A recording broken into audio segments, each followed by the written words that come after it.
warahmatullahi wabarakatuh. Kali ini kita akan belajar tentang tafsir, khususnya tafsir surat Al-Fatihah ayat 1 sampai dengan 4. Al-Fatihah ini adalah nama surat pertama yang ditulis di dalam Al-Quran dan merupakan surah yang wajib dibaca dalam sholat. Jadi jumhur ulama itu sepakat bahwa sholat itu harus membaca Al-Fatihah, harus membaca surat Al-Fatihah. Namun untuk basmalah itu terjadi ikhtilaf ulama, jadi perbedaan ulama. Ada yang mewajibkan membaca basmalah, ada yang hanya sunnah atau bahkan tidak perlu membaca basmalah. Selain kedudukannya yang sangat penting dalam sholat, Al-Fatihah juga seringkali dibaca menyertai doa atau permohonan kaum muslimin, baik secara individual maupun bersama-sama. Surat Al-Fatihah ini memiliki beberapa nama, antara lain Ummul Kitab atau induk dari Al-Quran. Dinamakan demikian karena isi dari surah Al-Fatihah meliputi tujuan-tujuan pokok dari Al-Quran, yakni pujian kepada Allah, ibadah kepada Allah dengan melaksanakan segala perintahnya dan menjauhi segala larangannya, serta menjelaskan janji-janji dan ancaman-ancaman Allah SWT. Yang kedua, As-Sabi'il Masani, yaitu karena surah ini berisi 7 ayat yang dibaca berulang-ulang setiap melaksanakan sholat. Jadi 7 ayat dibaca berulang-ulang, jadi dinamakan As-Sabi'il Masani. Yang ketiga, Asasul Quran, karena surah ini merupakan pokok dari Al-Quran dan merupakan permulaan Al-Quran. Jadi seluruh Al-Quran itu intinya atau bisa diringkas dalam satu surah, yaitu surah Al-Fatihah. Kemudian surah Al-Fatihah itu dapat diringkas intinya itu di huruf ba, di bismillah, kemudian bismillah di huruf ba, seperti itu. Yang keempat, Al-Fatihah karena menduduki urutan pertama atau pembuka surah dalam Al-Quran, jadi dinamakan Al-Fatihah seperti itu, dan merupakan surah pertama yang diturunkan secara lengkap, karena yang lain berangsur-angsur per ayat tidak secara keseluruhan dalam satu surat, seperti itu. Asbabun nuzul dari turunnya surat Al-Fatihah ini diturunkan setelah surah Al-Mudaththir. Dilihat dari kronologis turunnya, Al-Fatihah berada pada urutan kelima, sedangkan dalam penulisan Mushaf Utsmani menjadi surah yang pertama. Para ulama berbeda pendapat dalam mengklasifikasikan surat ini. Sebagian besar ulama ahli tafsir berpendapat bahwa surah ini termasuk surat Al-Makkiyah, yakni surah yang turun di Makkah, sebagaimana yang dinukil oleh Abuddin Nata mengenai pendapat Imam Abil Hasan Ali bin Ahmad Al-Wahidi An-Naisaburi dalam kitab Asbabun Nuzul sebagai berikut. Dan Ali bin Abi Thalib radhiyallahu an berkata bahwa Fatihatul Kitab, surah Al-Fatihah diturunkan di Mekah dari perbendaharaan yang terdapat di bawah Ars. Mari kita bahas bersama-sama. Yang pertama, Bismillahirrahmanirrahim. Ayat pertama dalam Al-Fatihah, Bismillahirrahmanirrahim, dengan menyebut nama Allah yang Maha Pemurah lagi Maha Penyayang. Nah, ini kalau dalam kitab-kitab yang ditafsiri oleh ulama-ulama Jawa khususnya, itu biasanya Bismillahi kelawan nebus asmani Allah, Ar-Rahmani kang welas asih ing dalam donya, Ar-Rahimi kang welas asih ing dalam akhirat bloko. Jadi menurut kaidah bahasa Arab, setiap huruf jar mempunyai muta'alaq, tempat bergantungnya makna. Ayat ini dimulai dengan huruf jar, yaitu ba, Bismillah, diawali dengan huruf ba. Hal ini menunjukkan ada fiil atau kata kerja yang dibuang sebelum huruf tersebut. Ada dua kemungkinan fiil yang dibuang sebelum huruf jar tersebut, yaitu bermakna khobariyah atau berita, dan bisa bermakna insya'iyah atau perintah. Jadi Juga dalam segi makna, kembali kepada makna tadi bahwa Ar-Rahman itu kasih sayang Allah di dunia. Jadi mengandung arti am atau umum. Jadi semua makhluk hidup yang ada di dunia ini, baik itu ini ya, hewan, manusia, jin, orang kafir, orang muslim, orang mukmin, orang, semuanya ya, semuanya itu diberi kasih sayang oleh Allah. Akan tapi Ar-Rahim itu hanya orang-orang mukmin yang senantiasa menyembah pada Allah saja yang diberikan kasih sayangnya, yaitu kelak nanti di akhirat.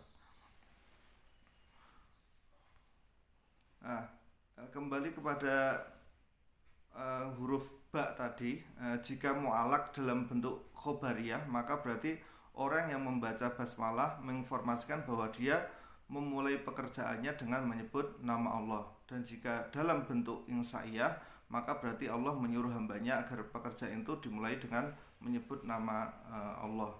Nah, ini juga ada sebuah hadis yang menganjurkan bahwa setiap perbuatan kita itu hendaknya dimulai dengan basmalah.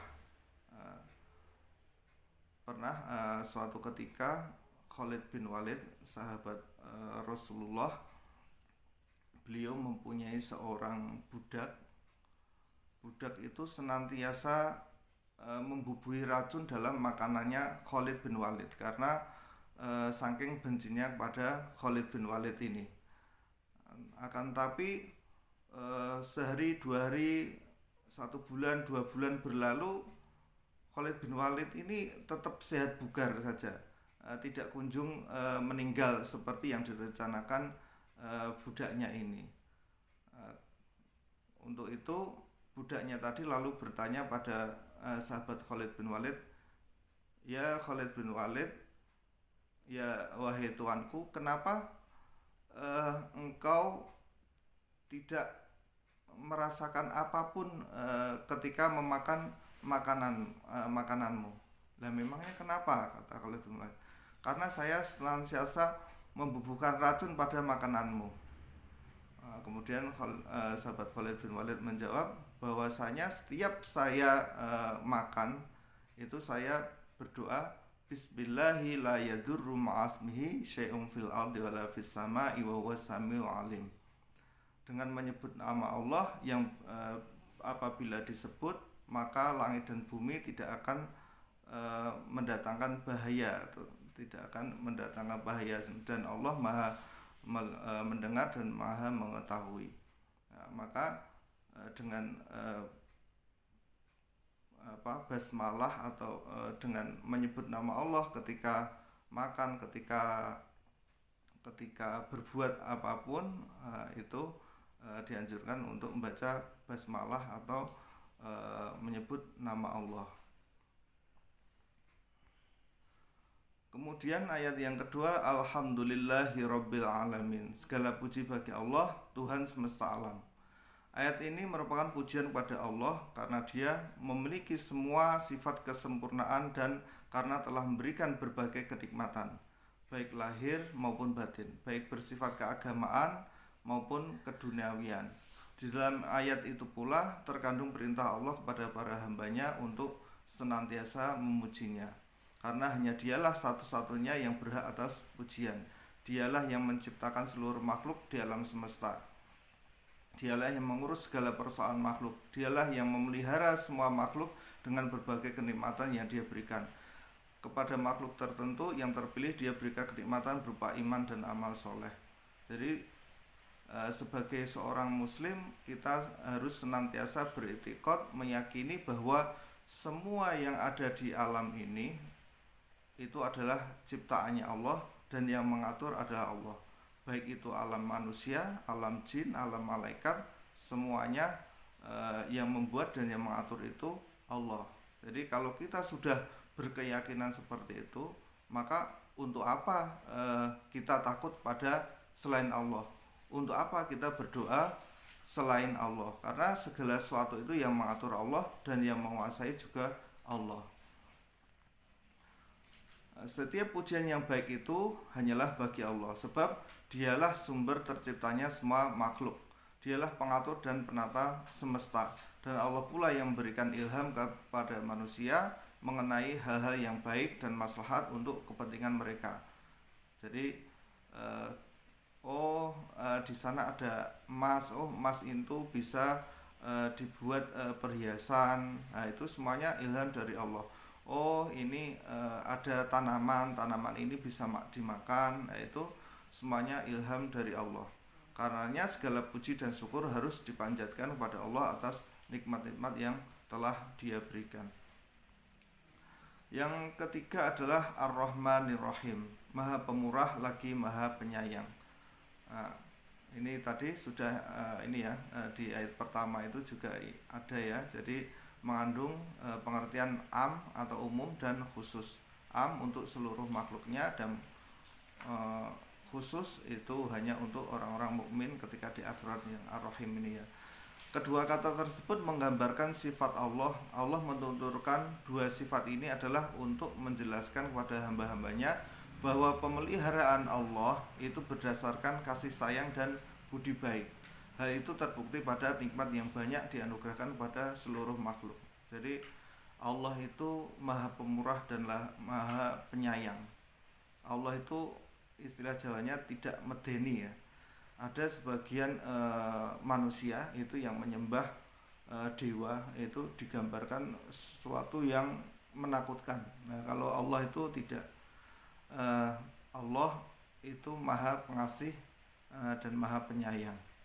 Dan kasih sayangnya Allah itu melebihi dari ancaman dan siksanya.